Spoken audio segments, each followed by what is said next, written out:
Ay, nako. Tungkol po dun sa term sharing, pag-usapan natin. Yung tungkol po dito sa term sharing, ha? Pasadahan lang po natin tong term sharing na to, mga kababayan ko. No? Pag-usapan natin. Sabi nila, mga kababayan ko, sa binunyag ho ni Ramil Madriaga, yung tungkol ho dito sa term sharing ni Pangulong Ferdinand Bongbong Marcos. At kapag plano daw nila sa 2025, mga kababayan ko, i-assassinate si PBBM. Kasi daw pag hindi daw tumupad sa term sharing na magre-resign na daw si PBBM. Ganito, mga kababayan ko. Marami pong kwento marami nung kwento na lumabas ho sa akin na sabi ho nila, mga kababayan, kaya pala inaway ni BBM si Sara Duterte. Ay kaya pala inaway nila si Sara Duterte, yan pala yung plano nila. Ay kaya pala ganito yung ginagawa nila, may term sharing palang pinag-usapan. Ganito ho yan, mga kababayan ko. Ako na ho ang magsasalita. Noong panahon noon ni PBBM, hindi ko ho alam yung tungkol sa term sharing. Number one, hindi ko ho alam yung totoong nangyari sa term sharing. But I know, mga kababayan, na meron po silang pag-uusap.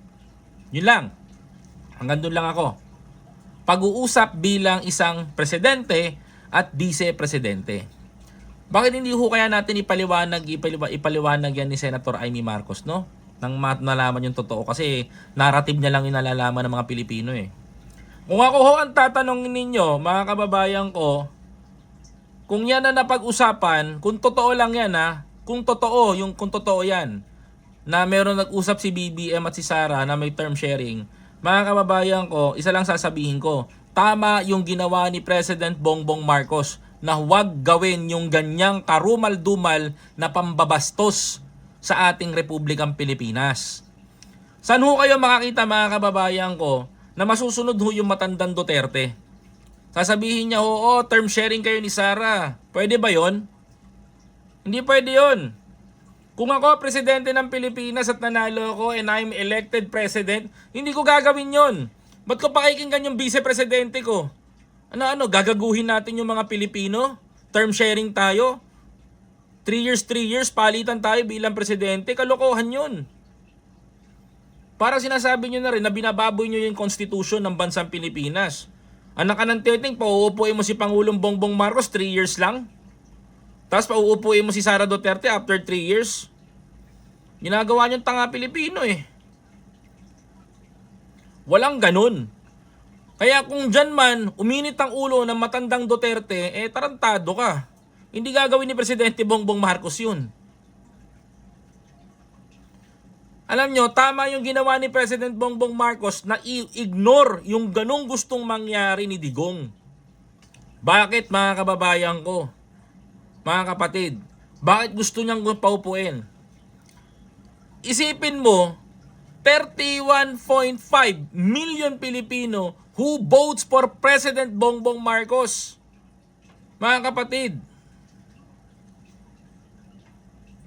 mga kababayan,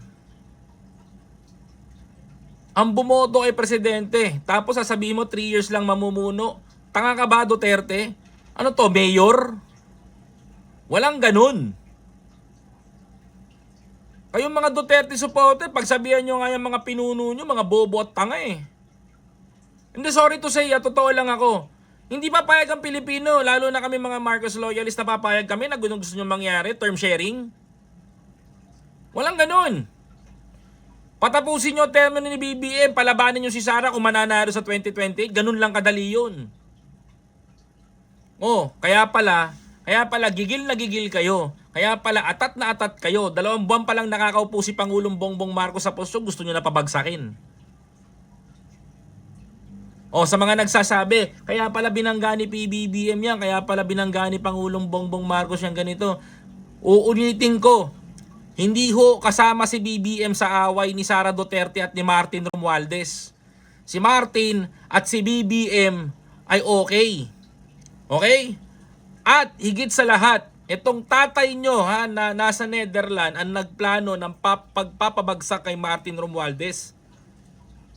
At plano nilang iupo si Gloria Arroyo. Kaya po sumiklab ang away sa pagitan ni Martin Romualdez at kay Sara Duterte. Kakalaruhin ko lang si Sara at si Martin ang nag-aaway, hindi si BBM at si Sara. Ngayon na lang nadamay si BBM nang dahil hindi siya nakikialam sa away nung dalawa. Siyempre, itong engot na vice-presidente natin, mga kababayan ko, nakipag all-out war. Kasi bakit? Ayaw bumiba sa pwesto ni BBM. Nakipag all-out war. Itong si Sara Duterte ngayon, noong 2025 kasi, naramdaman nilang hindi bababa si BBM sa pwesto. Kaya todo giba kayo sa kanya, todo rally kayo kasi yung pala ang plano ninyo. 'Di ba? Wala magta-term sharing. Kalokohan 'yun. Kaya tama yung ginawa ni Pangulong Bongbong Marcos na hindi bumaba sa pwesto. So ngayon, sinungaling si Amy Marcos. Kaya ka nagagalit niyan, Manang Amy. Dahil meron palang term sharing at hindi sumunod si BBM. Kunwari, totoo yan. Kunwari lang. Totoo yan. Kaya ba nagagalit si Amy Marcos ngayon sa kapatid niya? Kasi hindi natuloy yung term sharing? Tama? Ako, nagtataka ako. Kasi nung panahon na yon, nung nandun kami kay Amy Marcos, gusto niya mag-Senate President. Napagtanto-tanto ko lang Gusto ni Amy Marcos na mag-Senate President, palitan noon si nakaupong si Zubiri. Hanggang 2025 pala. Kung sakaling bababa nga naman si PBBM sa pwesto, aangat si Sara Duterte, aangat yung Senate President na si Amy. Kaya pala gustong-gustong ipalakad ni Daryl sa amin na mag-Senate President si Amy. Yung pala yon. Kasi pinaghahandaan nyo nga yung pagbaba ni BBM. So nung hindi nangyari yung term sharing, mga kababayan ko, eto na. Nung hindi nangyari yung term sharing, mga kapatid, ano nangyari? Nagwala kayo ng 2025, di ba? Nanggulo kayo sa Pilipinas. Kung san-san lupalop kayo sumuot, Freedom Park, pinagkaperahan nyo yung mga tao. Nagrally kayo na nagrally. Binanatan nyo na binanatan si BBM kasi bakit? Nilabas nyo yung galit nyo dahil hindi nangyari yung gusto nyong mangyari na term sharing. O ano? Tama ba ako? So nung hindi nangyari na bumaba si Pangulong Bongbong Marcos, nagwala lahat ang mga Duterte supporter. Tama? Nagwala lahat ang mga nakaalyado sa kanila. Bakit? Yan din ba ang rason ninyo kung bakit hinaharang nyo na buksan ang ating constitution at palitan ng ating economic provision? Takot kayo for extension of power ang sinasabi ninyo? Niloloko nyo Pilipino, mga Duterte, basang-basa na namin kayo. Alam namin ang kagustuhan nyong mangyari. Kung totoo man yung agreement nyo na yan, tama yung ginawa ni PBBM na isahan kayo. Tama rin yung ginawa ni PBBM na isahan kayo.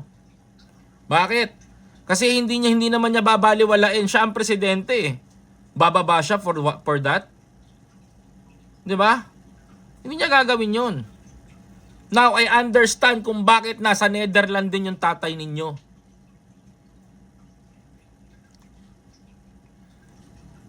Napaka-wise ni President Bongbong Marcos. To be honest. Napaka-wise ni BBM. Tuso. Matalino. Napakatalino ni PBBM. Grabe. Imagine niyo ganyan ang senaryo mangyayari, sinolusyonan niya ng mabilis. Tama yan, Mr. President. Napakatalino ng ideya na nangyari. At ngayon napagtanto-tanto na namin mga Pilipino. At sa mga libo-libong nanonood sa akin ngayon, napagtanto-tanto namin na sa huli pala lalabas ang totoong kulay ng mga Duterte. Buti na lang hindi mo kami pinamigay o hindi mo hinayaang bumaba ka sa posisyon para pumalit si Sara Duterte. Maraming salamat, Mr. President. Now, we understand kung bakit nasa kulungan yung matandang Duterte. 'Di ba? Tama 'yon. Kasi kung nandito yung matandang Duterte, nagkakaroon ng ganyang issue, walang mangyayari sa bansa natin, manggugulo lang yan si Digong. Kaya tama lang yun, napatahimikin mo na yan sa Netherlands. Ayaw man ni President Bongbong Marcos, mga kababayan ko, na makulong si Digong sa Netherlands, wala tayong choices, mga kababayan ko. Kasi bakit? Manggugulo lang yan sa Pilipinas. Kaya tama lang din, mga kababayan ko, na ipatapon ninyo yung matandang Duterte doon. Kasi kung nandito yung matandang Duterte, lalakas ang loob ng mga hinayupak na kaalyado niyan. Gagawa ng gulo yan, mag-aaklas sa Pilipinas, magkakagulo tayo, babagsak ang ekonomiya natin. And the Filipino people will suffer that consequences. Now, I understand kung bakit ganyan ang ginawa ni President Bongbong Marcos. Napakatalino and best idea talaga. Imbis na siya ang paglaruan ng mga Duterte, pinaglaruan niya ngayon yung mga Duterte. At yung mga Duterte ang naghahabol. 'Di ba? Ngayon, yan ang nangyayari. Sasabihin nyo, President Bongbong Marcos is a weak leader. Who is the weak leader right now? Is my president a weak leader? Or your vice president? Or the former president na nasa Netherlands, na nasa rehas ngayon? Who is the weak leader? Ngayon nga kayo sumigaw ng weak leader. Ano susunod na sasabihin? Bangag?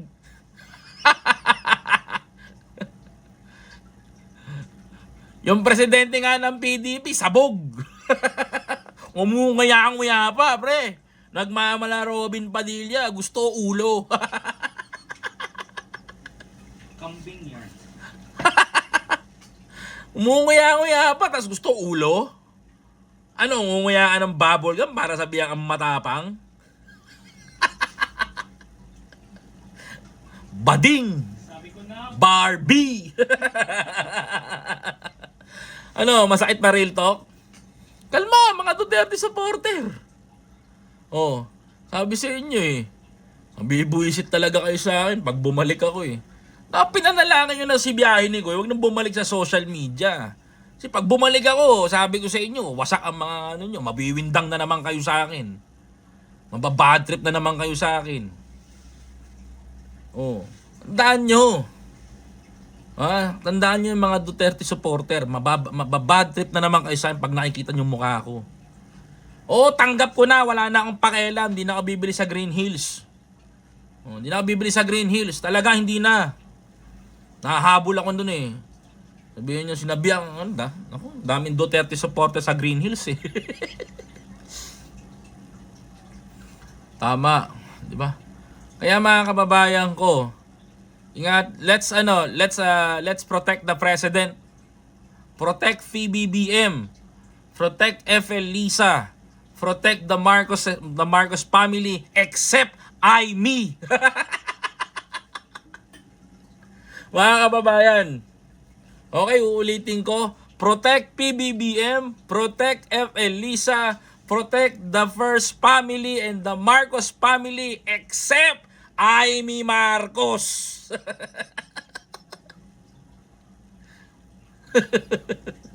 Mga kababayan ko. Nagwawala na yung mga sa akin, Duterte supporter dito. Kumalma kayo. Minsan nyo nga lang kumakasama ng mabatip ng ganito eh. Kaya ganun. Okay? Sabay-sabay tayo. si Tita Ruby ko ay ko natawa eh. Protect PBBM. Protect FL Lisa, protect the Marcos family. Except kay Amy Marcos, hayaan nyo na siya doon. Huwag nyo na isama doon, mga kababayan ko. Huwag nyo na rin paulitin sa susunod na eleksyon, parang awa nyo na. No? Yan ang totoo doon, mga kapatid. Kaya mag-isip-isip na rin po kayo. Okay? Mga kababayan ko. Mag-aalas 5 na mga kapatid. Oh, alam ko naman marami pa kayong panonoorin ng mga content creator. Mapapanood nyo ako. Alam nyo naman oras ko, di ba? Oh, ayan. Alam nyo na oras ko. Hindi ko nababanggitin. Ginagaya kasi ako nung bakla eh. Alright. May gumagaya sa akin ng time slot ko eh. Sinasabayan ako para hindi ako makapag-live ng maayos eh. Ayan. Huwag mong banggitin si Babala. Si Ma'am PB talaga.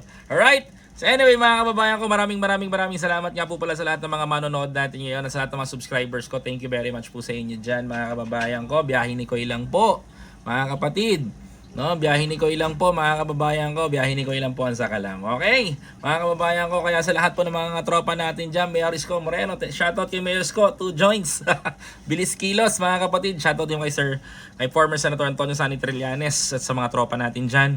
Lalo sa mga tropa sa Caloocan. Ingat po kayo dyan palagi. Maraming salamat sa lahat ng mga kababayan natin. Magpapaalam po muna ako mga kapatid ha. At mag-aalas 5 na.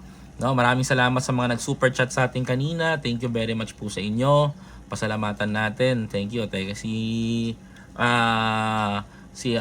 Abunado. Abunado ako 2109 and si Ma'am Baby De Leon. Thank you po sa inyo, Ma'am.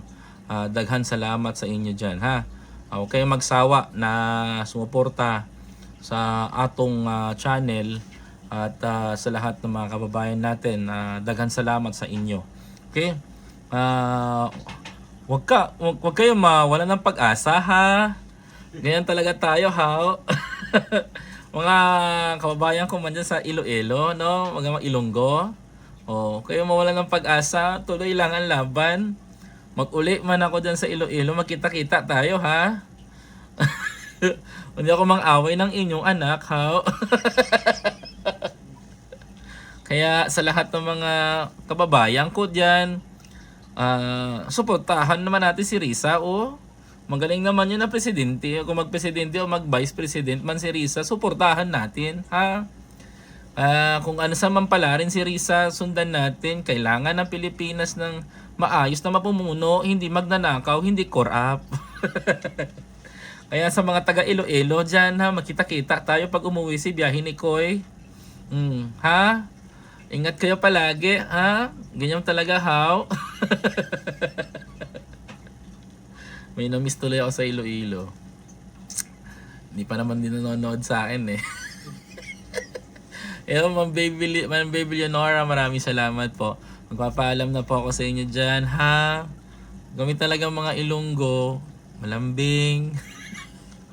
Pag nagalit kami kay Sara Duterte, tarantado talaga yan si Sara. Di natuto, nagtakbo ng pira ng Pilipinas. Grabe grabe siya Biruin mo. Nilaglag siya ni Ramil. Yung 125 million, di pa dili pala inubos ng 11 days. Inubos in 24 hours. In less than 24 hours. Shoutout watching nyo from Iloilo, Archiles, Soliap. Hello po sa inyo.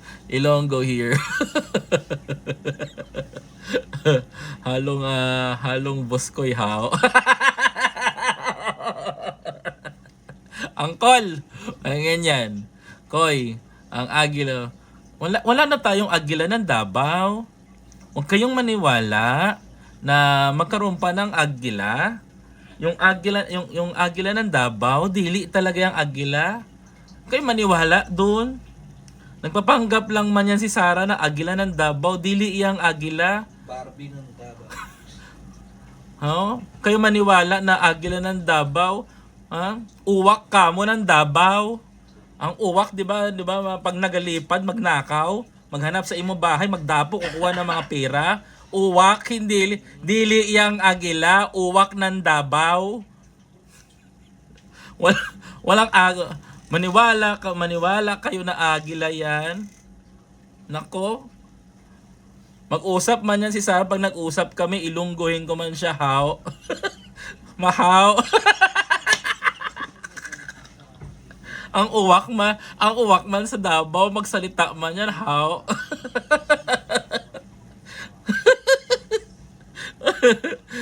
Totally Pero jud uy buskoy. Alam mo, wag dili kayo maniwala kay Sarah, dili yan totoo na agila. Uwak man yan. Ha? Uwak man yan. Dili yan si Sarah Aguila. Uwak man yan eh. Uwak, no? Di ba yung uwak pag nagadapo sa mga balay, nagakuha ng singsing, nagakuha ng relo, nagawa ng barya. Tapos mag-uli siya dun sa kanyang bahay, sa nest niya, ilagay niya man doon. Oh. Tapos sabihin nyo Aguila, walang Aguilang gumagawa niyan. Si Sarah, uwak.